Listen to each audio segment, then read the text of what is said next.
Alhamdulillah, wassalatu wassalam wa rasulillah. All praise is due to Allah, and may Allah's peace and blessings be on the last messenger of Allah. I would like to share with you, as a beginning, a series on education, on Islamic education and its significance. As in the Muslim world today, there are a number of Muslim schools appearing.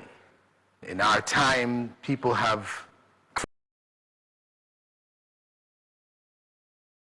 especially in many of the Western countries, US, Canada, UK, South Africa, Australia, etc., an explosion of Muslim schools. And even in Muslim countries, we now find Muslim communities or organizations concerned about Islamic education.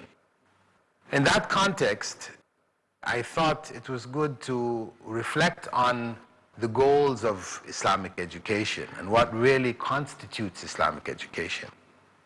Is an Islamic school merely a building owned by Muslims, run by a Muslim principal, having Muslim teachers and Muslim students? Is that what an Islamic school is?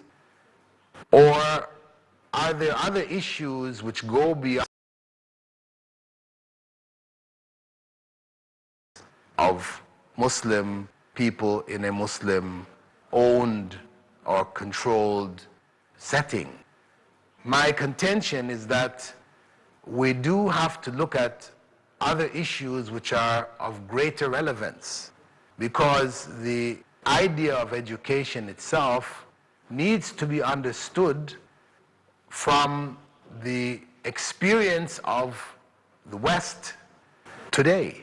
If we look at the definition which is commonly used for education in Islam, or education in general, what we find is that education is defined as a society's formal mechanism for the transmission of its culture. It is equivalent to socialization, the process by which persons are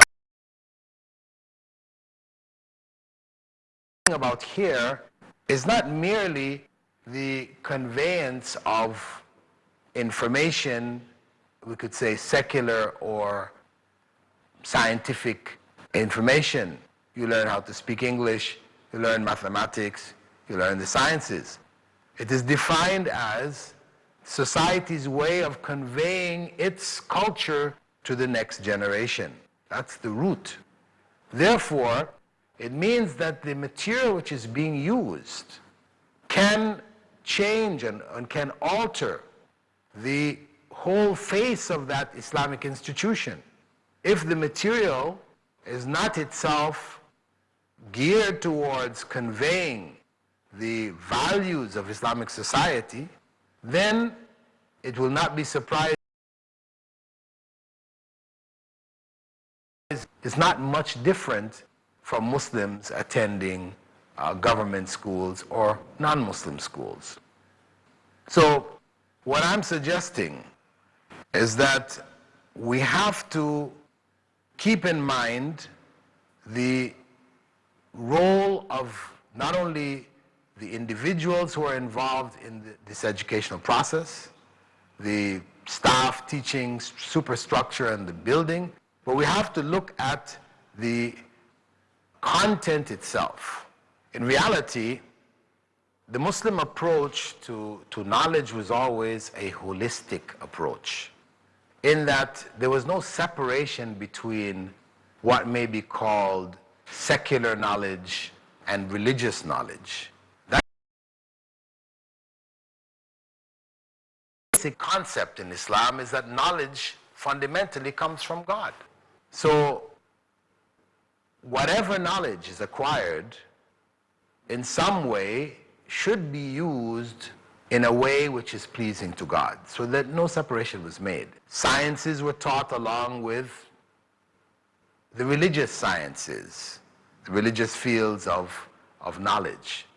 The two were taught together to create a whole individual whose the importance of their character and moral upbringing and goals in life goals for the life to come were balanced with the importance also of this life and knowledge necessary to make this life comfortable, to be able to benefit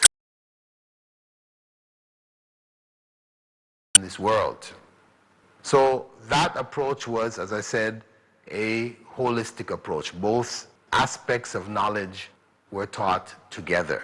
It is in later times that this has been separated. So we now find in the Muslim world an abundance of what we may call madrasas, schools where people go and just learn religious information. And the regular schools where people go and learn secular or worldly knowledge. So now, when we set up a Muslim school, if we haven't grasped this problem of bifurcation, and we only set up our school teaching the same texts which are used, imported from UK, US, or whatever, or even produced in the country, but from that secular perspective. If these are the books that we use, and then we only have Islamic studies as a particular period in a day, or so many periods per week, then we have continued to promote this almost schizophrenic approach to learning, where there is Islamic studies period, where we learn Islam, and the rest of the studies where we learn the worldly knowledge, which is going to earn us, to develop in the minds of the children. If that is happening, then we have not achieved the basic goals of Islamic education or an Islamic educational institution. It is important that each and every subject be presented from an Islamic perspective, where there is one, or within an Islamic context where it can be put. From an Islamic perspective, for example, if we're dealing with sciences, etc., and we're talking about different elements in biology or physics or whatever, the teacher would introduce in his or her class elements which would remind the students that this is all from Allah. This is all type of a perspective. So while talking about how light can be split into different colors through a prism or whatever, that we're talking about Allah created light in such a way, because if He willed, He could have created it in a way where it doesn't split in this way. So all of these laws, etc., these are all the laws which Allah has put into nature. So when we talk about it, we don't talk about it as something which human beings discovered, and we don't speak about the origin from where it came. So by talking about sciences in this way, we keep the student in touch with his or her religious foundation. There is a link there between the two. So the student doesn't feel that sharp transition between science class and Islamic studies class. In both,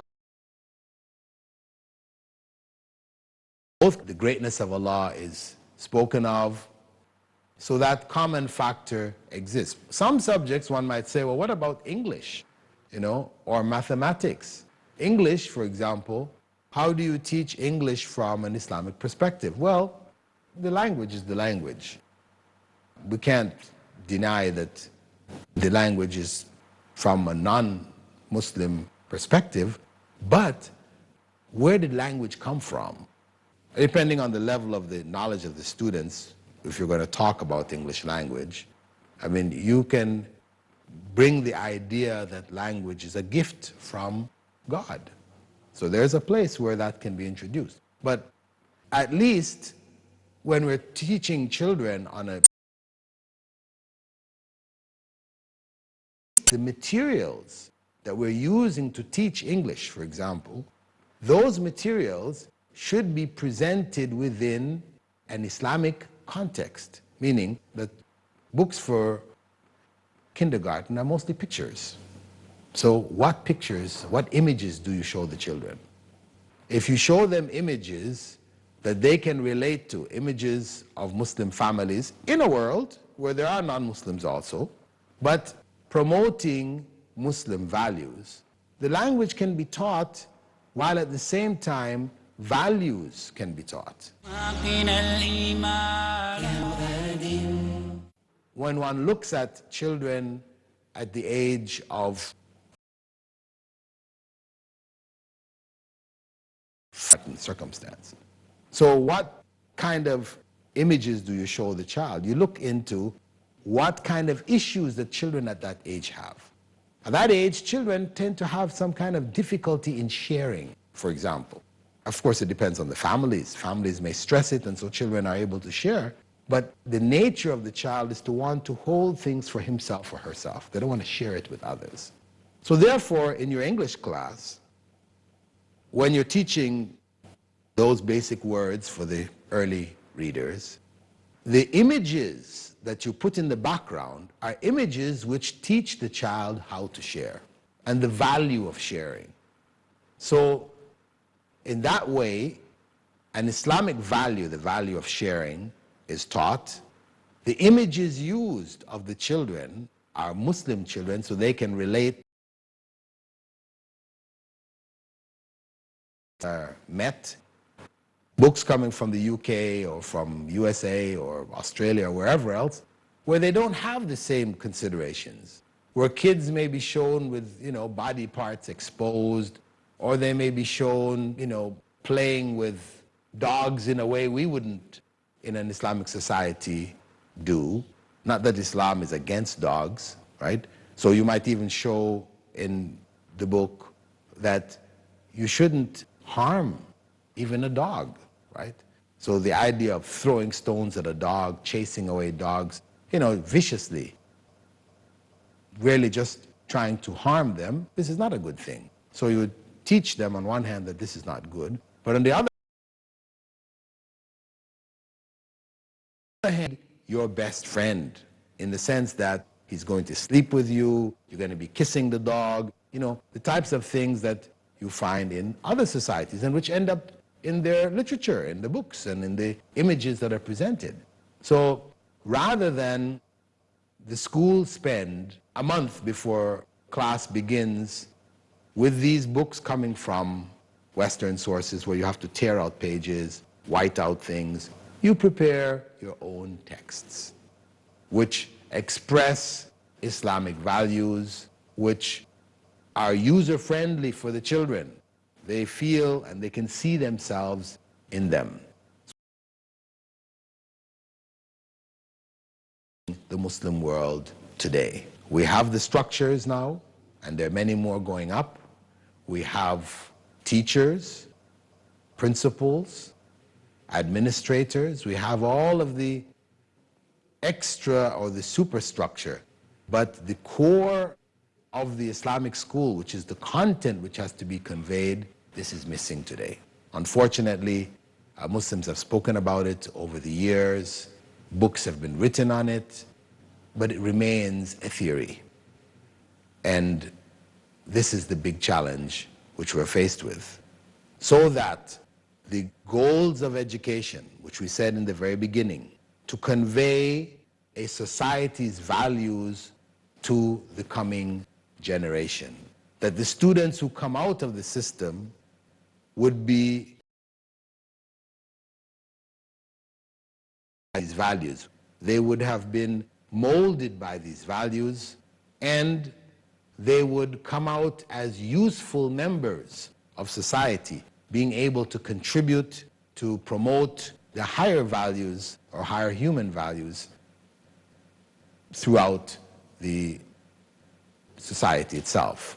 To understand the need today with regards to Islamic education, it is important to understand the position of Muslims with regards to the In the past, Muslims were the leaders in knowledge, in its acquisition and in its dissemination. That's the history. In Seville, in Spain, Andalusia, in Baghdad, these were centers of learning where people from non-Muslim societies came and sat among Muslims and benefited. Today, we have the reverse. For the first time really in the history of the Muslim Ummah, Muslims are now leaving their lands and going to non-Muslim lands to acquire this knowledge, to gather this knowledge. Oftentimes they go and they stay there. But in any case, there are many who go, take it and bring it back. So, available today is not in accordance with how the Muslim mind or the Muslim world would have presented it. So we have to now go back and analyze this knowledge before presenting it in our educational institutions. So, for example, when we come to look at knowledge, we have to first divide it into two basic categories. What we may call true knowledge and what we may call false knowledge. Because all of it is called knowledge as it is taught and presented in different sources. For example, one may ask, what do you mean by as it's presented currently, as being the explanation for our existence and how life came about, etc., we would consider this to be false knowledge. Though at the root of it, maybe the evidence which is used may be true, in terms of fossil bones and these kind of things, these are facts. So the facts of science in this regard, no one can deny.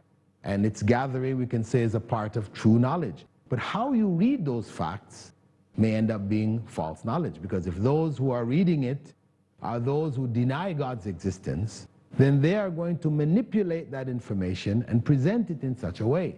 So we have to be able to make that distinction. The other idea, for example, where science is actively involved in a cure for death. Money, large amounts of money is spent trying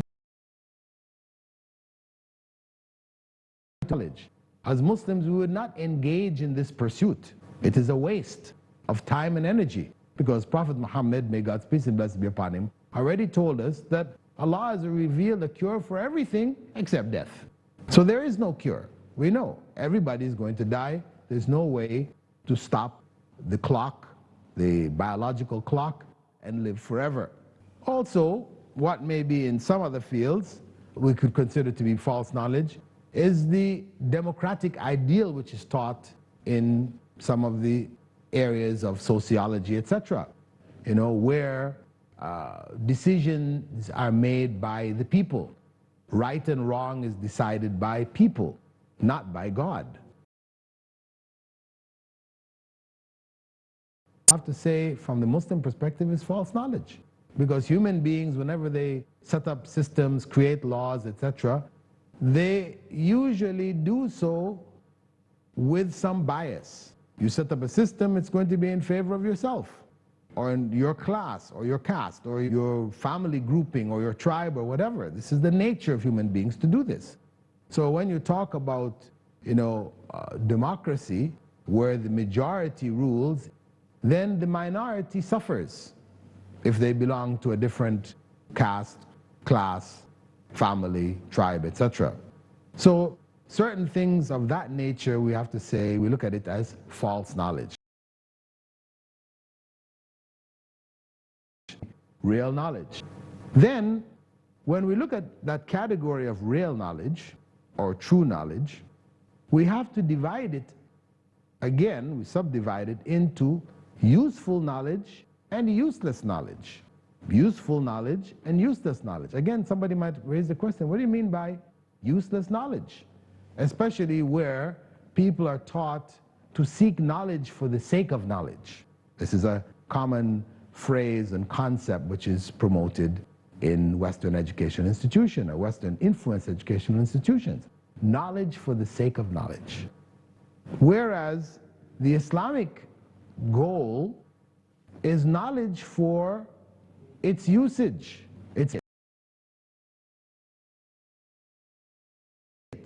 Where there's no immediate benefit in it, then we leave it, focusing on the areas of clear-cut benefit. Now, the goals, as I said, of education, of knowledge, and the usage of knowledge from the Islamic perspective is one of benefit. The value of the knowledge is in its application, when it is applied. As the Prophet ﷺ had said, خَيْرُ النَّاسِ أَنْفَعُهُمْ لِلنَّاسِ. The best of people are those most beneficial to other people. And Ibn Mas'ud, one of the companions of the Prophet, may God's peace and blessing be upon him, had said that they used to learn 10 verses of the Quran at a time and did not proceed until the knowledge was gained and acted upon. He said, we used to learn knowledge and its application for the sake of knowledge is foreign in the Muslim context. It is knowledge for its benefit, how it will benefit those students, how it will benefit the society.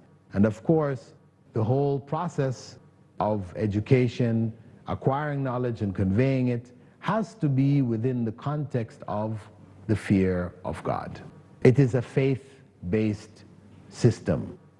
So Islam and its teachings must represent the framework of any educational program.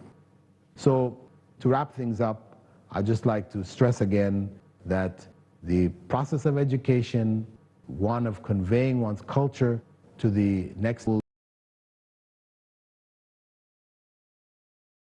reflect Muslim culture and its perspectives. With that thought, I'd like to wrap up this episode, thanking you for being with us and bidding you farewell. Assalamu alaikum wa rahmatullahi wa barakatuh. اقرأ أخيا